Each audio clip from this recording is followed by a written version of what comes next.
नमस्कार, आप सभी का स्वागत है आपके अपने यूट्यूब चैनल एक्सेस एकेडमी पर। दोस्तों आज की इस वीडियो में 12,460 शिक्षक भर्ती में 11 मार्च सुप्रीम कोर्ट सुनवाई का आदेश हो चुका है जारी। आदेश में क्या अपडेट निकलकर सामने आ रही है उसके बारे में डिस्कस करेंगे और इसके साथ साथ चयनितों के स्कूल आवंटन में एक और बाधा बनाने का प्रयास, 3 अप्रैल से पहले लगी एक केस की सुनवाई 12,460 शिक्षक भर्ती मामले में।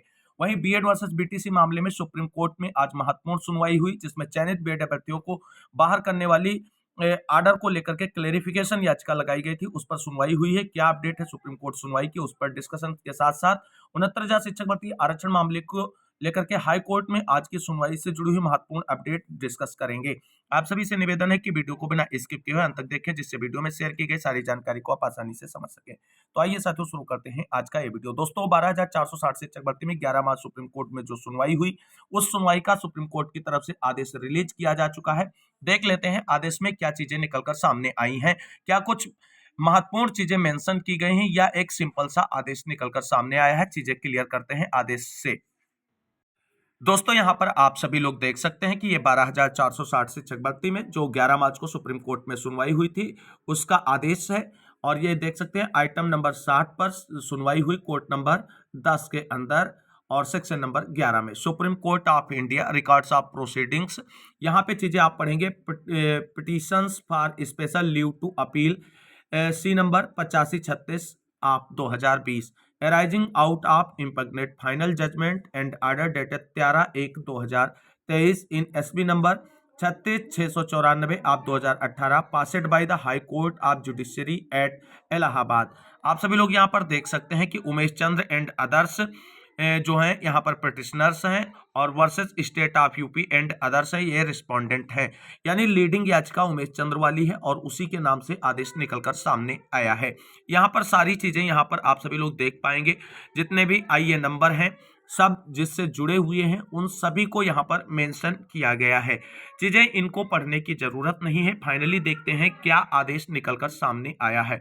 यहाँ पर आप सभी लोग देख सकते हैं कि इंटरवेंशन या इम्प्लीडमेंट को लेकर के जो है वो पूरा मेंशन देखने को मिल सकता है कि जितनी जो है आईए इसमें जुड़ी हुई हैं सबके नंबर और सबकी विधिवत जानकारी इस आर्डर में शेयर की गई है।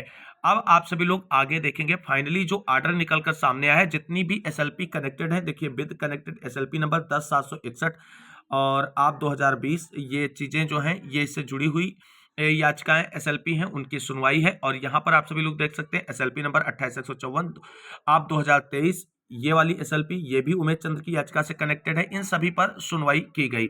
यहाँ पर देखते हैं जो यहाँ से मेन पॉइंट है आर्डर का कि 11/3/2024 these matters where called on for hearing, यानी 11 मार्च को इस मामले को सुनवाई के लिए हॉनेबल जस्टिस जेके माहेश्वरी और जस्टिस संजय करोल सर की बेंच में सुनवाई के लिए रखा गया। यहाँ पर आप सभी लोग देख सकते हैं पिटिशनर्स की तरफ से जो अधिवक्ता थे वहां पे आप सभी लोग देखेंगे पारुल शुक्ला, शुभांगी पांडे, तन्वी चुपाल और इसके साथ साथ अमित पवन, आनंद नंदन, बहुत सारे अधिवक्ताओं की एक लंबी लिस्ट है जो उपस्थित रहे। यहाँ पर आप सभी लोग देख सकते हैं पटवालिया सर भी जो अपोजिशन के अधिवक्ता हैं, टॉम जोसेफ भी एक बेहतरीन अधिवक्ता हैं जो अपोजिशन की तरफ से हैं। और इसके साथ साथ आप तब सभी लोग देख सकते हैं ये सारे जो हैं वो पिटिशनर के अधिवक्ता हैं। और उसके बाद आप यहाँ पर आप देखेंगे रिस्पोंडेंट की तरफ से जो अधिवक्ता यहाँ पर उपस्थित हुए उनका सबका नाम यहाँ पर मेंशन किया गया है। तो सारे पक्ष के अधिवक्ताओं के नाम यहाँ पर मेंशन किए गए हैं और चीजें आप सभी लोग देख सकते हैं। आगे यहाँ पर आप सभी लोग देख सकते हैं कि ये जो है रिस्पोंडेंट की तरफ से ऐश्वर्या भाटी, एएसजी मैम, अंकित गोयल, यानी रिस्पोंडेंट की तरफ से भी ढेर सारे वकीलों की एक फौज खड़ी थी। लेकिन उस फौज का कोई मतलब नहीं है दोस्तों जब तक इस फौज से कोई बेहतरीन डिसीजन चयनितों के फेवर में निकलकर नहीं आता।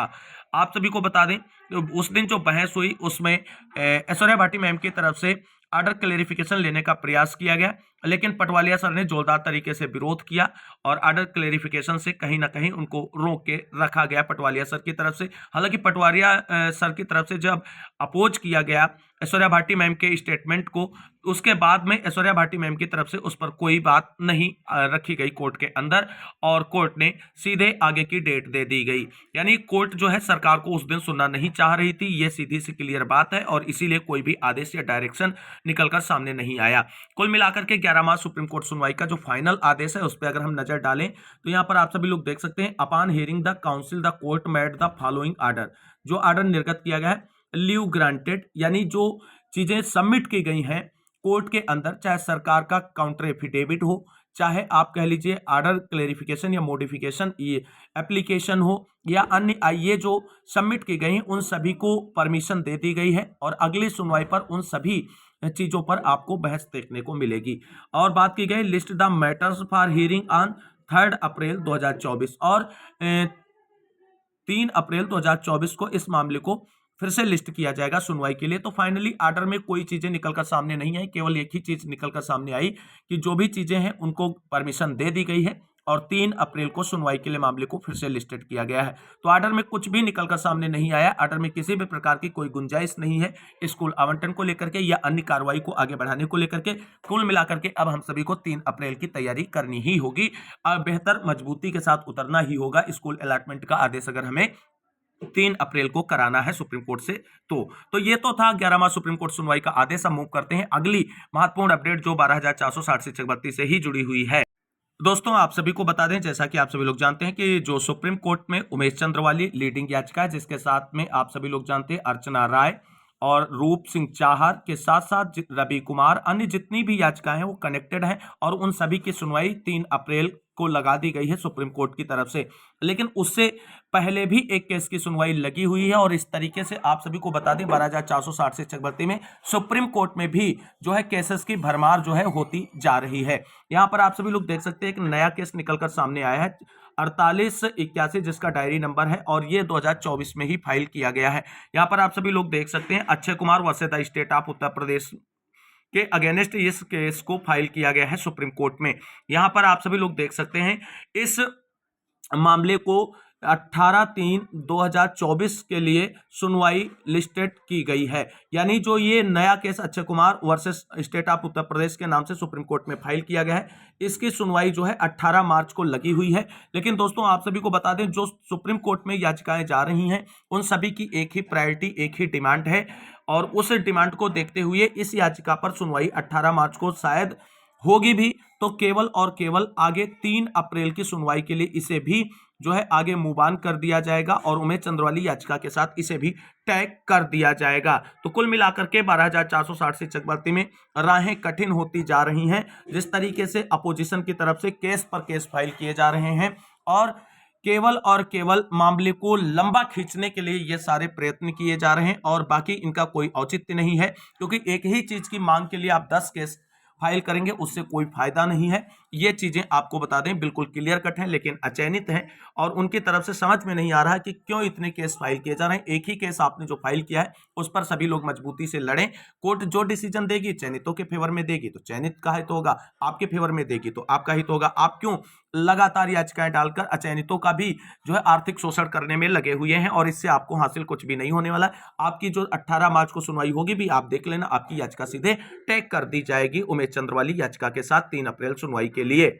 तो दोस्तों कुल मिलाकर के आप सभी को बता दें 12,460 शिक्षक भर्ती में चयनितों की तरफ से अभी जो है 3 अप्रैल को लेकर के कोई फाइनल डिसीजन नहीं लिया जा सका है जिस पर वो आगे बढ़ें। अभी उनकी तरफ से ये भी समझ में नहीं आ रहा है कि किस अधिवक्ता को हमें सुप्रीम कोर्ट में उतारना है, जबकि अचयनितों की तरफ से एकता पूर्वक फैसले लिए जा रहे हैं और लगातार एक मजबूत पैरवी की तैयारी की जा रही है। वहीं चयनित अभी भी आपस में 0-51 लेकर के बैठे हैं, और आपको बता दें अन्य विभिन्न मुद्दों पर बटे हुए हैं। और कुल मिलाकर के चीजें आप सभी को बता दें जो चयनित हैं उनकी तरफ से अभी सकारात्मक रूप से आगे नहीं बढ़ पा रही। आप सभी के पास मात्र 1 सप्ताह का समय है, और 1 सप्ताह में सारी चीजें आपको फाइनल करनी होंगी। लेकिन एक चीज आप सभी को बता दें, जो भी आपको डिसीजन लेना है, अगर आपको प्राइवेट अधिवक्ता हायर करना है वो सरकारी अधिवक्ता से सामंजस्य बना करके कोर्ट में पक्ष रख सके, इस चीज का विशेष ध्यान रखना है। और सचिव सर से अनुमति लेने के बाद ही आपको प्राइवेट अधिवक्ता के बारे में सोचना है।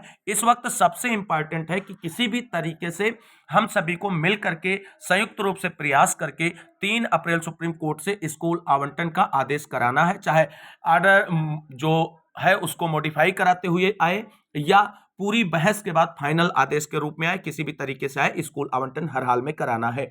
दोस्तों अब बात कर लेते हैं कि किस तरीके से कोर्ट के अंदर लड़ा जाए। तो दोस्तों आप सभी को बता दें, प्राइवेट अधिवक्ता आप सभी लोग व्यक्तिगत रूप से कोई भी हायर कर सकते हैं, लेकिन अगर हम बात करें एसजीआई या एएसजीआई जैसे ऐश्वर्या भाटी मैम या तुषार मेहता सर, इनको अगर आप करना चाहते हैं तो इसके लिए सचिव सर से निवेदन करना पड़ेगा और सचिव सर ही इन लोगों को ब्रीफ करेंगे और हायर करेंगे कोर्ट की सुनवाई के लिए, क्योंकि ये दोनों सरकारी अधिवक्ता हैं, सॉलिसिटर जनरल ऑफ इंडिया और additional solicitor general of India हैं। और आप सभी को बता दें, अगर तुषार मेहता सर खड़े हो गए आप सभी के फेवर में 3 अप्रैल को, तो पटवालिया सर हो या मीनाक्षी अरोड़ा मैम हो, इन सभी का कोई भी बहस उनके सामने टिकने वाला नहीं है। और आप सभी लोगों को अगर इनके प्रभाव का ताजा एग्जाम्पल देखना है तो आज की जो सुप्रीम कोर्ट सुनवाई थी बीएड वर्सेस बीटीसी मामले में मध्य प्रदेश की क्लेरिफिकेशन याचिका पर, वहां देखिए जैसे तुषार मेहता सर खड़े हुए, मामला सारा का सारा जो है वो अलग तरीके से ही नजर आया। और पिछली सुनवाई में भी इसी तरीके से माहौल देखने को मिला था। तो तुषार मेहता सर बहुत ही इंपॉर्टेंट है 3 अप्रैल सुनवाई के लिए। किसी भी तरीके से सचिव सर से कहें कि 3 अप्रैल सुनवाई के लिए तुषार मेहता सर को उतारें। और अगर आप सभी लोग संयुक्त रूप से प्राइवेट अधिवक्ता हायर करने जा रहे हैं तो आप सभी के पास मोस्ट सीनियर अधिवक्ताओं में अगर आप कपिल सिब्बल को नहीं करना चाहते हैं तो अन्य अधिवक्ता हैं, वो भी टॉप मोस्ट सीनियर के हैं, उनको आप हायर कर सकते हैं। आप सभी लोग विचार विमर्श करके संगठित होकर के एकजुट होकर के कोई भी फैसला लें, वो लें। 3-4 लोगों की मीटिंग से कोई फैसला नहीं लिया जाएगा। 6,000 या 5,000 जितने भी चयनित भाई बहन हैं सभी मैक्सिमम रूप से शामिल होकर के कोई फाइनली डिसीजन लें। और प्राइवेट अधिवक्ता अगर उतारने की जरूरत महसूस हो रही तो सभी लोग मिलकर फैसला लें और एक बेहतरीन अधिवक्ता उतारें और 3 अप्रैल स्कूल आवंटन के लिए डायरेक्शन लेकर के अपना स्कूल आवंटित कराएं। अन्यथा आप आपस में लड़ते रहेंगे, अचयनित मौज करते रहेंगे, केस लंबा खिंचता रहेगा, आप परेशान होते रहेंगे और वो मौज मारते रहेंगे। और एक दिन ऐसा आएगा कि आपस की जो आप लोग लड़ाई लड़ रहे हैं चयनित उसमें बंदर बाट हो जाएगा और मजा अचयनित मारेंगे और आपके हाथ में जो नियुक्ति पत्र है उससे भी आप सभी लोग हाथ धो बैठेंगे।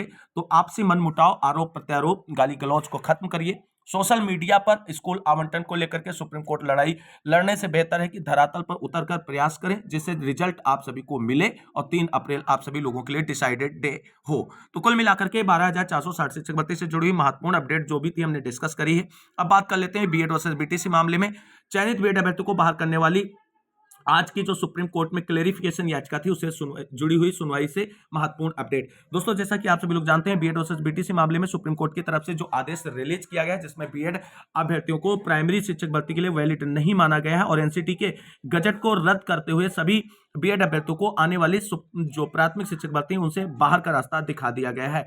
इस आदेश के आने के बाद आप सभी को बता दें, सभी राज्यों में जितने भी चयनित बीएड अभ्यर्थी उनको बाहर करने को लेकर के बीटीसी की तरफ से लगातार याचिकाएं फाइल की गई। सभी राज्यों के हाईकोर्ट में, सुप्रीम कोर्ट तक ये चीजें पहुंच चुकी हैं, लेकिन अभी तक किसी भी आदेश पर बिल्कुल स्पष्ट आदेश निकलकर सामने नहीं आया है कि चयनितों को बाहर किया जाए। आप सभी को बता दें, मध्य प्रदेश की एक क्लेरिफिकेशन याचिका पर आज सुप्रीम कोर्ट में सुनवाई लगी हुई थी जो Devesh Sharma versus union of India के नाम से लिस्टेड थी। मामले में सुनवाई 2 बजे के समथिंग शुरू हुई और सुनवाई काफी लंबी देखने को मिली, लेकिन कोई फाइनल डिसीजन निकलकर सामने नहीं आया और जो है फाइनल सुनवाई के लिए 1 अप्रैल की डेट फिक्स कर दी गई है। कुल मिलाकर के चयनित बीएड अभ्यर्थियों को अभी भी बाहर करने के लिए सुप्रीम कोर्ट की तरफ से कोई डायरेक्शन या आदेश आज नहीं जारी किया गया है, लेकिन 1 अप्रैल की सुनवाई जो लगी हुई है इस मामले में वो बहुत ही महत्वपूर्ण है और वहां से चीजें बिल्कुल क्लियर हो जाएंगी कि चयनित बीएड अभ्यर्थियों का भविष्य बचेगा, नौकरी बचेगी या खतरे में है, ये सारी चीजें क्लियर हो जाएंगी। और इससे आप सभी को बता दें, सभी राज्यों के चयनित बीएड अभ्यर्थी प्रभावित होंगे, चाहे उत्तर प्रदेश हो, मध्य प्रदेश हो, छत्तीसगढ़ हो, बिहार हो, सभी राज्यों के चयनित बीएड अभ्यर्थी जो हैं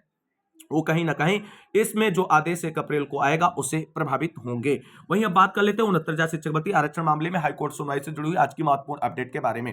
दोस्तों 3 दिनों से लगातार सुनवाई का इंतजार कर रहे हैं 69,000 शिक्षक भर्ती आरक्षण पीड़ित अभ्यर्थी। आज हाईकोर्ट के डबल बेंच में एक बेहतरीन सुनवाई देखने को मिली और एक लंबी चौड़ी बहस 69,000 शिक्षक भर्ती आरक्षण मामले में देखने को मिली। आपको बता दें, यूएन मिश्रा सर के बाद में सुदीप सेठ ने जो है अपना पक्ष रखना शुरू किया और धमाकेदार तरीके से कोर्ट में बहस करते हुए सुदीप सेठ नजर आए और उन्होंने एटीआरई मामले को बहुत बेहतर तरीके से कोर्ट के अंदर एक्सप्लेन किया और चीजें जो हैं स्पष्ट की कि एटीआरई एक पात्रता परीक्षा है और इसे जो है सिलेक्शन का पार्ट ना माना जाए और इसके सापेक्ष में जितने भी सुप्रीम कोर्ट के पहले के आदेश थे या अन्य हाई कोर्ट के जो आदेश थे उनको भी मेंशन किया गया सुदीप सेठ की तरफ से। और सुदीप सेठ ने कहीं ना कहीं अपनी तरफ से पूरा प्रयास किया है डीबी को कन्विंस करने के लिए एटीआरई मुद्दे पर। अब देखना है कि कल फिर से इस मामले की सुनवाई कंटिन्यू रहेगी और अब ये मामला जल्द से जल्द सॉर्ट आउट होने जा रहा है, फाइनल डिसीजन की ओर आगे बढ़ रहा है कुल मिलाकर के डीबी से। अब डीबी में मामला इसी महीने में सॉर्ट आउट होते हुए फाइनल ऑर्डर रिजर्व होने के पूरे चांसेस हैं। जिस तरीके से कंटिन्यूसली सुनवाई के लिए इस मामले को रखा जा रहा है, कल फिर से सुदीप सेठ बहस शुरू करेंगे और मामले को अंत तक पहुंचाने का प्रयास करेंगे। उम्मीद करते हैं कि आने वाले 1 से 2 दिनों में कंटिन्यूसली इस मामले को सुनते हुए 69 शिक्षक भर्ती आरक्षण मामले का डीबी की तरफ से पटाक्षेप किया जाएगा। उसके बाद चीजें क्या होंगी, क्या मामले को सुप्रीम कोर्ट में चैलेंज किया जाएगा डीबी के आदेश को, या सरकार को जो आदेश डीबी से निर्गत किया जाएगा उस पर अनुपालन करते हुए आगे बढ़ा जाएगा, ये सारी चीजें डीबी में फाइनल सुनवाई के बाद आदेश रिजर्व होने के बाद ही क्लियर होंगी। तो कुल मिलाकर के 69 शिक्षक भर्ती आरक्षण मामले को लेकर के डीबी में फाइनल सुनवाई का दौर शुरू हो चुका है और आने वाले समय में इसमें बहुत जल्द आप सभी को मामला सॉर्ट आउट होता हुआ नजर आएगा डीबी से। तो कुल मिलाकर के आज की कुछ महत्वपूर्ण अपडेटों को हमने आप सभी के साथ डिस्कस किया। उम्मीद करते हैं जानकारी अच्छी लगी होगी। अगर वीडियो अच्छा लगा है तो लाइक करें, दोस्तों में शेयर करें और चैनल को सब्सक्राइब करें आगे की लेटेस्ट अपडेट के लिए। आज की इस वीडियो में बस इतना ही, मिलता है अगली वीडियो में, तब तक के लिए सभी साथियों को जय हिंद, जय भारत, वंदे मातरम।